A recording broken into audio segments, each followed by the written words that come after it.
Estaremos hablando sobre movimiento uniforme circular y definimos un movimiento uniforme circular como un cuerpo que se mueve en una trayectoria circular con velocidad constante. El cuerpo tendrá una aceleración centrípeta, o sea, en dirección hacia el centro del círculo, que está definida por la siguiente ecuación. La aceleración va a ser igual a la velocidad al cuadrado sobre el radio del círculo. Esto toma efecto en la fuerza centrípeta, que está dado por la fórmula siguiendo las leyes de Newton. F va a ser igual a la masa por la aceleración, donde en este caso será la aceleración centrípeta. Así que podemos sustituir y obtenemos que la fuerza centrípeta será igual a la masa por la velocidad al cuadrado entre R. Podemos visualizarlo en el siguiente diagrama, donde tenemos una circunferencia y tenemos un sentido del movimiento, ¿verdad? Y que ese círculo tiene un radio R. Vemos que la fuerza centrípeta es hacia dentro del círculo para cualquier objeto de masa m que lleva una velocidad constante. Veamos un ejemplo aplicado. Hay un artista de circo en una bicicleta que quiere dar una vuelta en una rampa circular de radio 2.7 metros y queremos saber cuál es la velocidad que tiene que mantener para justo estar en contacto con la rampa. Así que mientras está dando la vuelta y está en el tope de la rampa, queremos saber cuál es la velocidad que tiene que tener para entonces no caerse, ¿verdad?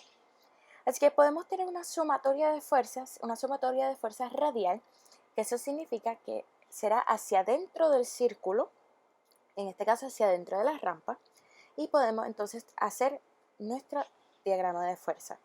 Tenemos que la persona tendrá una fuerza normal porque queremos que mantenga, ¿verdad?, justo el contacto con la rampa, y tendrá un peso, todo en dirección hacia abajo, que en este caso sería hacia dentro del círculo.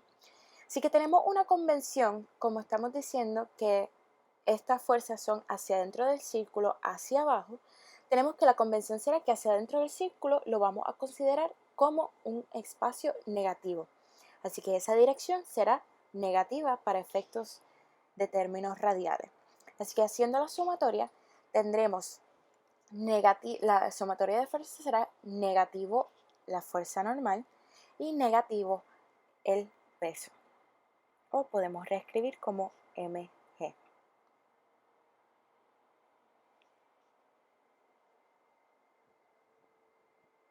Finalmente, igualamos esta ecuación a ser, ¿verdad?, la masa por la aceleración, pero en este caso, como el movimiento que estamos haciendo es en el tope de la rampa, el individuo tendrá una aceleración hacia abajo, él querrá irse en un movimiento natural hacia abajo, la aceleración será negativa. Así que tenemos que igualarla a negativo masa por la aceleración, donde estamos considerando un movimiento circular, así que podemos sustituir la aceleración como la aceleración centrípeta, v al cuadrado entre r. Y queremos entonces despejar para la velocidad y obtendremos una ecuación como la siguiente. Si estamos considerando que está a punto de perder el contacto con la rampa, ¿verdad? Necesitamos la velocidad mínima que debe de tener.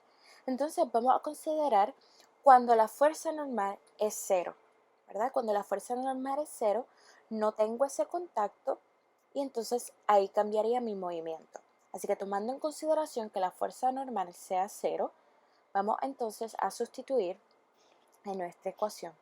Podemos finalmente escribir que mg va a ser igual a m por v al cuadrado entre r, donde podemos, ¿verdad?, despejar o cancelar nuestras masas. Y tendremos que la velocidad será la raíz cuadrada de g por r. Y aquí solo faltaría sustituir por la aceleración gravitacional, 9.8, y multiplicar por el radio del círculo, que en este caso es 2.7.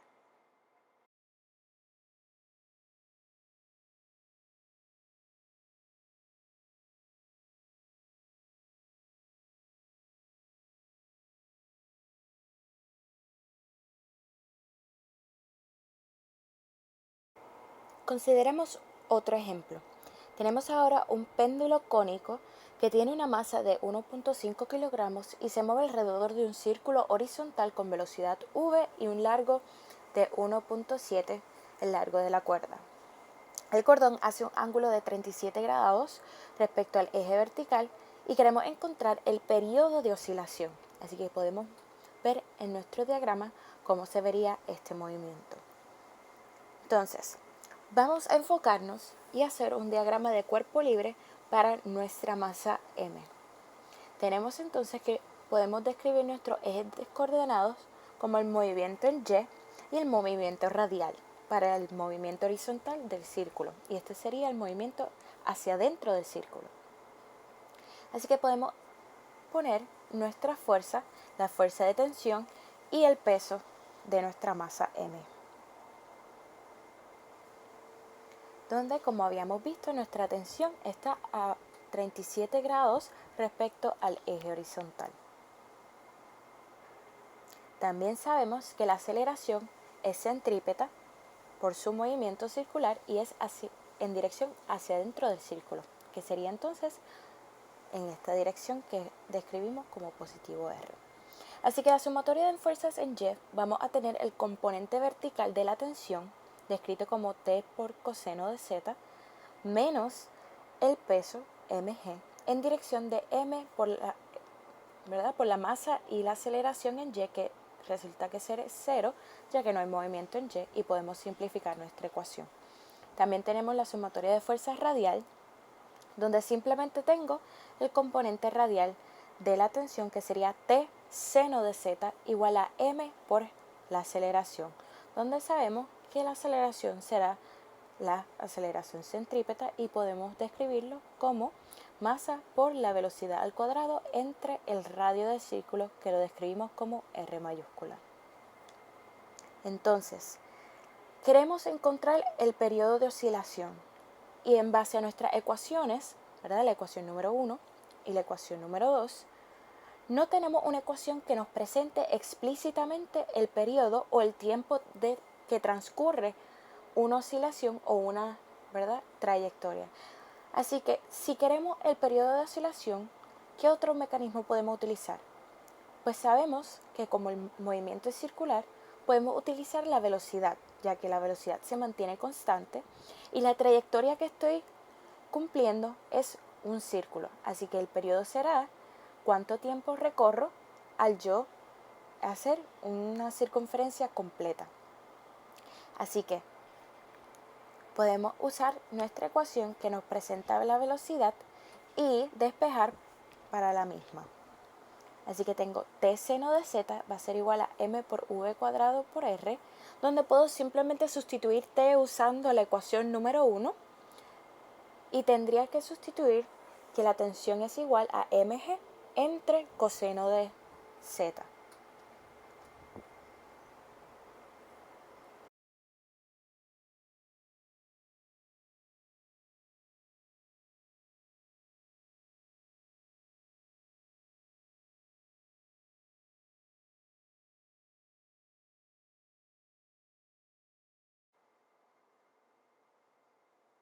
Continuamos despejando y obtenemos una ecuación para la velocidad que será la velocidad igual a la raíz cuadrada de g por r por seno de z entre coseno de z. Entonces, sabemos que la velocidad se define en términos generales, una velocidad promedio, y como en este caso la velocidad es constante, no nos afecta tanto. La velocidad promedio está definida como el cambio en X, el desplazamiento en X o el desplazamiento en términos radiales entre el tiempo el cambio en T, el tiempo que transcurre. Así que ese delta X, delta R en nuestro caso, es el desplazamiento del círculo, ¿verdad? En la trayectoria circular que llevamos, que sería simplemente la circunferencia de nuestro círculo. Entonces podemos expresar que delta X o delta R será 2pi, que sería entonces la trayectoria del círculo completo. Y delta T sería entonces el periodo, la cantidad de tiempo que me tardo en hacer esa vuelta. Así que podemos simplificar para nuestro tau o periodo como 2pi entre la velocidad, ¿verdad? Lo que hicimos fue despejar para tau o el tiempo, el periodo. Y sustituimos nuestra ecuación de velocidad en nuestro diagrama.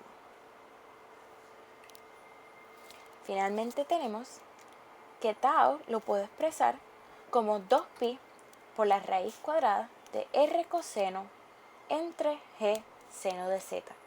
Y si nos fijamos bien en nuestro diagrama de cuerpo libre, podemos observar que puedo definir seno de z como r es igual a L por seno de z, ¿verdad? Ya que nuestra hipotenusa es el largo de la cuerda y radio viene siendo mi cateto opuesto. Así que simplificando un poco nuestra ecuación de periodo, tenemos que 2pi va a ser, tenemos que el periodo va a ser igual a 2pi por la raíz cuadrada de L coseno de z entre g. Y ya tenemos nuestra expresión del periodo en términos de las variables que yo conozco de mi sistema. Así que solo falta simplificar y sustituir estos valores en nuestra ecuación y obtenemos que nuestro periodo será de 2.3 segundos.